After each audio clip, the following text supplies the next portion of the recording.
My husband left me to chase after a glamorous mistress, the kind who wears Louboutins and lives in a glass-walled penthouse in the heart of the city.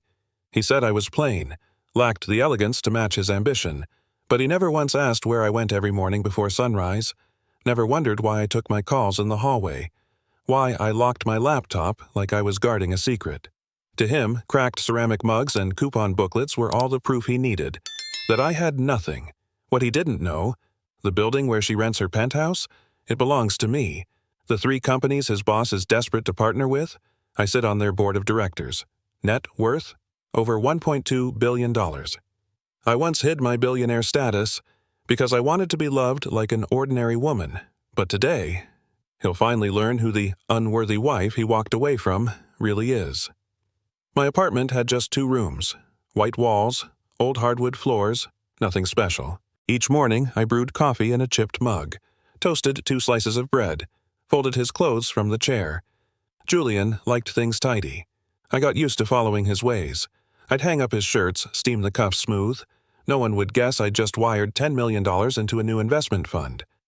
I lived as though I barely made it. I counted every dollar at the store, waited for detergent to go on sale. Julian once said, "I like you because you don't need much." I smiled, but didn't answer. He didn't know I could buy that entire store, just with a morning's interest.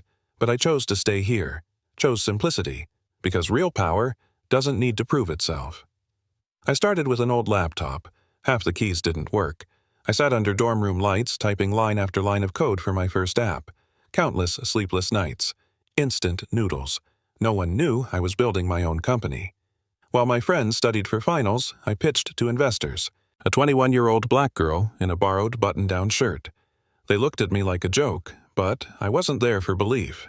I just needed them to look at the numbers. By month 3, I'd raised $800,000. By month 6, I closed my first distribution deal. No one saw the sweat behind my collar. No one heard my heartbeat every time I signed a contract. But I kept going, because I knew, if I didn't open the door for myself, no one else would. Julian once said, "I love you because you don't try to impress anyone." I remember it clearly. We were eating instant noodles, sitting on the floor of our first rental. I didn't tell him about the contract I'd just signed, didn't mention the money sitting in my investment account. I just smiled and poured hot water into his plastic cup. I wanted, once in my life, to be loved, not for my assets or accolades. I needed to know, if I had nothing, would he still choose me? So I hid everything, let him believe I was just ordinary. I stepped back so he could shine. I made myself smaller so love would have space to breathe. Not because I was weak, but because I once believed silence was a form of love. I once loved a boy named Nathan. We were in the same class, listened to jazz, dreamed of cities we'd never seen, but his mother never looked me in the eye. She'd invite me inside, but always held on to her purse. One night, I overheard her whisper, "You deserve a white girl, one without complications." The next week, Nathan was gone. No goodbye, no message, just the sweater I once gave him, folded on my porch. That's when I learned some walls don't need bricks, just prejudice. From that day on, I saw my place more clearly, not because I wasn't worthy, but because I was born in a skin they never chose. That was the first time I realized love doesn't always conquer class. Julian got promoted on a Tuesday. He came home with a bottle of wine I'd never seen in our kitchen. After that, things started to shift. He came home later, said he had meetings, networking events, new cologne, new watch, shoes polished like mirrors. He no longer wrapped his arms around me while I did the dishes, no longer asked if I slept well, no more soft touches on my shoulder. Dinner turned quiet. He ate fast, eyes locked on his phone. I still made his favorite meals, but he stopped noticing. I sat across from him, watching everything he wore, everything expensive, but none of it was truly his. And me? I sat in an old sweater, waiting for a glance he no longer saved for me. That morning, I tied my hair like always, made coffee, placed it next to Julian's bag. He looked at me from the doorway, his eyes pausing on my faded cardigan. "You should dress better," he said, "like the other wives at my company." I said nothing, just quietly buttoned my sweater. I'd worn that cardigan for 3 years. Its frayed sleeves reminded me of my mother, and the years I built everything from nothing. He turned and left, never waited for a response. I stood still in the kitchen, not hurt, just distant. Sometimes silence is the loudest answer, not because there's nothing left to say, but because the other person no longer deserves to hear it. I received an email nominating me for Top Women in Finance. No interviews, no campaigns, just the numbers I'd built speaking for themselves. I told no one, just saved the message like a quiet thank you to myself. 3 days later, another email came. Apologies. For media reasons, we've chosen a more suitable image. I didn't reply.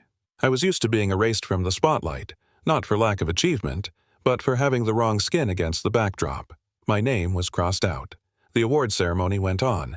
A blonde woman in a designer gown beamed from the stage. No one remembered the woman behind the fund that rebuilt an entire black neighborhood.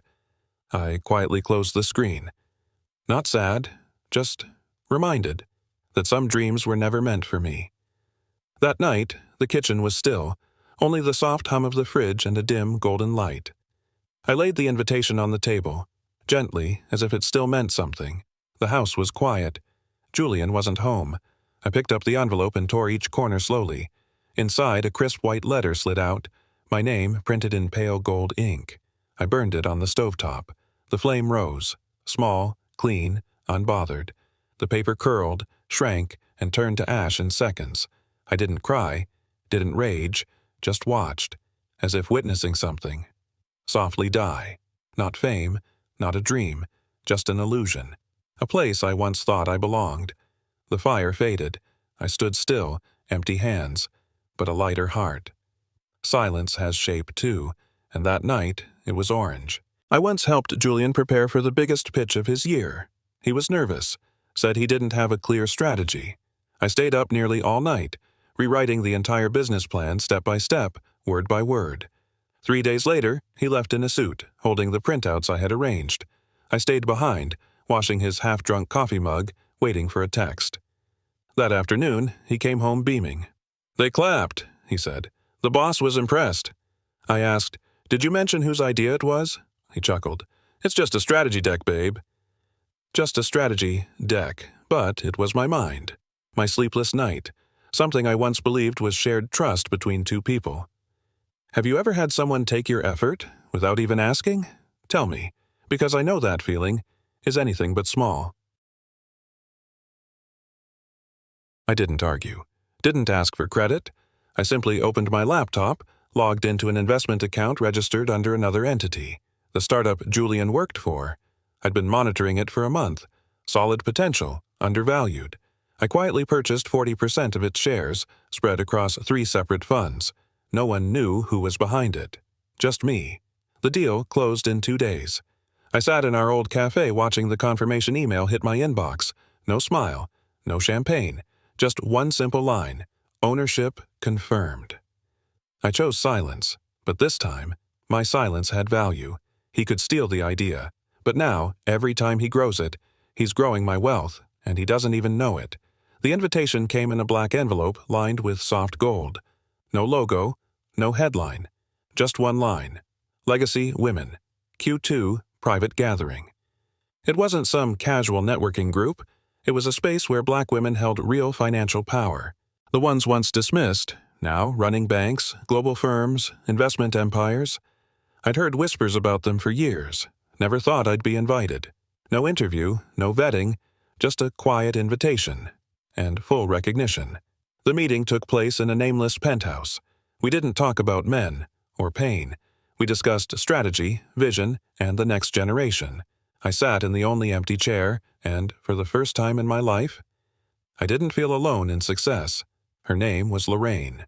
Far corner, gray dress, eyes sharp enough to scan a balance sheet in a single glance. She lifted her glass, voice low and steady. "We don't ask for power." The room fell silent. No clinking spoons, no laughter. She scanned each woman before adding, "We redefine it." No applause, none needed, because everyone knew it was true. Power isn't found in titles or magazine covers. It lives in the ability to decide without permission, to move without validation. I sat still, breath caught. That wasn't a slogan. It was freedom, the kind I'd built, brick by brick, with my own life. I'd once been removed from a list for not fitting the media image. Watched others take the stage that should have been mine. So I created my own award. No shiny logos, no sponsors using it to polish their brand. Just one mission: to honor women who were once made to feel invisible. Black women cropped out of group photos. Called unpolished, unqualified, not on brand. I named it Unseen No More. We handed out crystal statues in quiet rooms, no cameras, but every tear wiped away was real. I didn't wait for the world to rewrite history. I picked up the pen myself, and this time, we were the main characters. I wore a simple black dress, held a glass of water, walked through the gala lobby. A polished man brushed my shoulder and, without looking at me, said, "Excuse me, table 8's out of champagne." I paused, didn't get angry, just set the glass on the nearest table and walked away. Moments later, the stage lights came on. The MC announced, "A modern woman, a social media inspiration, founder of a beauty brand, Sabrina Gray." Applause erupted. She stepped out, gown sparkling, smile perfectly rehearsed. Below the stage, I sat quietly. No one knew I was the event's main sponsor. I didn't stand, didn't correct them. I just looked at her. Then scanned the room. I memorized the feeling. Not the first time, and maybe not the last, but I swore to myself it would never go unnoticed again. The email arrived at 2:07 a.m. No subject line, no message, just an attachment from the private investigator I'd hired in silence. I opened it. The screen lit up the dark room. First photo, Julian and Sabrina walking into a jewelry store, hand in hand. He smiled. She smiled. A ring sparkled between their fingers. Second photo, leaving a hotel, her hand resting lightly on his neck. No urgency, no secrecy, as if they were already married. I didn't close the screen, just sat there, blue light on my face, throat dry, heart empty, no shock, no jealousy, just the first time the truth had a shape, and this time I couldn't unsee it. I opened my laptop, not to work, just to remind myself who I am. The dashboard loaded. Net worth $1,218,000. Portfolio spread across tech, healthcare, education, and 3 independent funds. Every number a scar. A failure, a sleepless night. Not inheritance, no handouts. I wrote every line of that ledger with my own hands. I leaned back, closed my eyes, and whispered, barely audible, "They think I've been on the sidelines, but I've never left the table." No need to strike back, because I never lost. I was just waiting. For the moment, they'd be forced to see me. The envelope came from a law office. Thick, heavy paper. Julian's name printed at the top. Divorce papers. He'd checked the box. Division of assets. Under reason. She has no stable income. Dependent. I read each word slowly. No skimming. His handwriting was neat. His language, firm, final, like he was freeing himself. Who did he think I was? A wife who did laundry, cooked, lived off his paycheck? Maybe. Because I let him believe that. He was asking for a share. Of a life he never helped build. Of numbers he never understood. Of an empire he never saw. I placed the stack of papers down. Didn't laugh. The irony? The man who thought he held the power was begging for a piece of something he never touched. The meeting took place in a white-walled room with a long leather table. Across from me, Julian, flanked by his lawyer. Confident. Fingers laced like he'd already won. My attorney opened her briefcase, pulled out a thick file. No long speeches, just slid it across the table. First page, Ava Sinclair, Consolidated Financial Statement. Listed in neat rows, 4 parent corporations, 2 independent investment funds. Net worth, $1,217,830. No one spoke. Julian's lawyer frowned, eyes scanning the data. Julian squinted, silent. No one was ready for this, and I didn't need to say a word, because sometimes the silence of truth is louder than any argument. The Rolls-Royce rolled gently up to the curb outside the wedding venue. The door opened slowly. I stepped out, an emerald silk gown brushing my ankles. No glitter, no drama, just the perfect fit and a small diamond at my wrist. No music, no grand entrance, just presence. The doorman froze. Guests stopped mid-conversation. Eyes turned, hesitant, curious, then silent. Sabrina stood under the white floral arch, still holding her wine glass. Julian stared, startled, as if seeing me for the first time. I walked slowly, each step pressed into the earth like a final mark. No bitterness, just a silence. That held the whole room hostage. I didn't need to ruin their party. My presence alone was enough to stop everything. I didn't walk onto the stage, just stepped up to the microphone in the back of the room. The spot no one was really watching. My voice was steady, no drama, no performance. I just funded 500 scholarships for young black women in finance. No applause, just a silence that landed somewhere deep. I looked directly at Sabrina, standing beside Julian, her wine glass trembling slightly. Then I turned to the room, faces that once looked away when I walked in. No need to congratulate me, just don't forget. I stepped away from the mic, didn't look back. No one called after me. No one dared. Because what I did wasn't for recognition. It was so those once forgotten would finally be called by name. I walked out of the wedding hall while the music still played behind me. No one stopped me. No one followed. And I didn't need them to. The night air was cool. My heels clicked softly on the stone path. The Rolls was still waiting, right where I left it. I opened the door, stepped inside, and shut it quietly. No one said my name. But for the first time, that didn't feel like a wound, because sometimes leaving quietly is the loudest way to say you've outgrown a space. Through the car window, I looked back, not with regret, just to remember who I once shrank myself for, and to know. I don't have to do that anymore. If it were you, would you turn back? Leave a comment below. I'd like to hear your answer. The party wasn't over, but the warmth had left the room.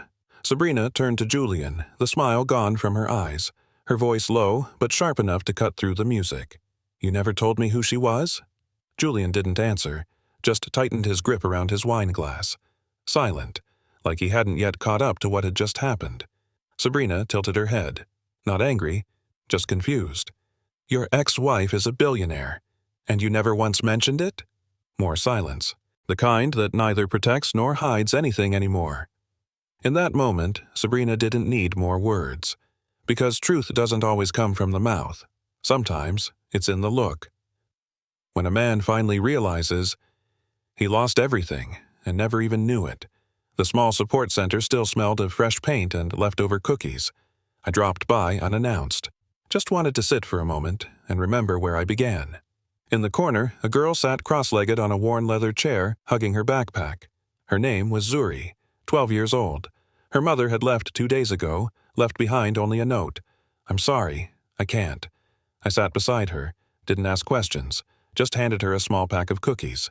Zuri didn't cry, but in her eyes, I saw my own reflection from years ago, silent, guarded, desperate for a reason to trust someone. I gently touched her shoulder. Do you like math? Zuri nodded. I smiled. That's where we started. Zuri sat on the stone bench outside the center, wind slipping through her thin collar. I arrived and wrapped a small cardigan around her shoulders. It fit like I'd always meant it to. She looked at me. Didn't ask anything. Just raised her eyes, less guarded now. I knelt down, softly said, From now on, you don't have to survive alone. Zuri blinked. For the first time, I saw her lashes tremble like tears were close, but she didn't cry.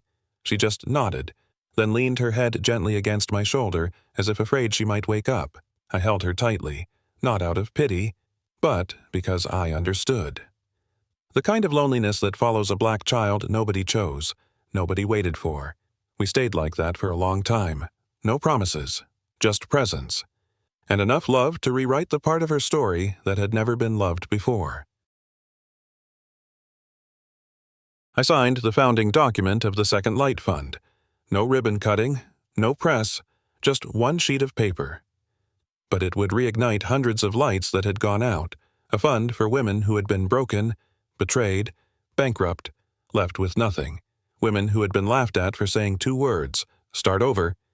Here, they didn't have to beg for opportunity. They were given the tools to write their stories again. I remembered the nights I, too, curled up in the dark. No one knocked, No one asked if I needed help. Now, I am the door. Second Light offers small capital, skill training, mentor connections. Not rescue, but power. To stand again, to lift their chin, and this time, no one starts over alone. I ran into Ethan at an investment summit in New York. He walked up, polite, a hint of regret slipping through his careful tone. Still the same low voice. But it didn't shake me anymore. "Ava, you've changed. I was wrong. If there's a chance—" I smiled. No bitterness, no armor. "Ethan, thank you for leaving me. Because of that, I learned how to walk on my own." He fell silent, gripping his glass, clearly not used to seeing me this grounded. I looked him straight in the eye. I don't wait to be chosen anymore. I choose. My smile wasn't prideful, just a quiet reminder. True worth isn't based on anyone else's recognition. Has someone ever come back after leaving you? Would you forgive? Or smile like Ava and keep walking? On stage at the Women Forward in Tech and Finance Summit, I stood under soft lights. No long speech, just 3 sentences. I used to be the girl no one funded. Today, I'm funding 10. Full scholarships, finance, and AI. The room went silent, then erupted. A young black girl in the crowd gripped her mother's hand, face glowing. I saw myself in her, sitting in the back row, holding the biggest dream, while no one believed. I don't want to leave behind a title. I want to leave behind a ladder, one small action, but enough to change the course of a life. If you had power, what would you do with it? Ava didn't build a statue. She built a road. Ava and Zuri stood on the 32nd floor balcony. The city lights twinkled like distant stars. One of the girls' hands held Ava's. The other gripped her old backpack. The past, still there, but not so heavy anymore. The wind lifted their hair gently. Ava squeezed her hand, eyes soft. No words needed. Just 2 souls who'd survived, learning what peace could feel like. Zuri looked up. "Which building is ours?" Ava smiled. "The one with the glass roof. But this whole city, if you want it, can be yours too." No promises, no boasting, just one person, willing to stay. Have you ever held someone's hand and felt the whole world settle? They didn't say mother and daughter, but once the hand held on, it never let go. I once stayed quiet to make myself fit, lowered my voice to hold on to love, shrank myself. So no one would feel uneasy around my light, but light was never meant to ask permission. It was meant to lead, even when others turn their eyes away. If you're hearing this and see yourself somewhere in it, let me say one thing. You were never wrong for being soft, but you don't have to be small to be loved. Comment: I choose me now. If today you choose your own side, not to prove anything, but to remind yourself you were never not enough. You were just stepping into your own light. And if this story touched you, share it, not to amplify me, but to let someone, somewhere, know they can begin again, too.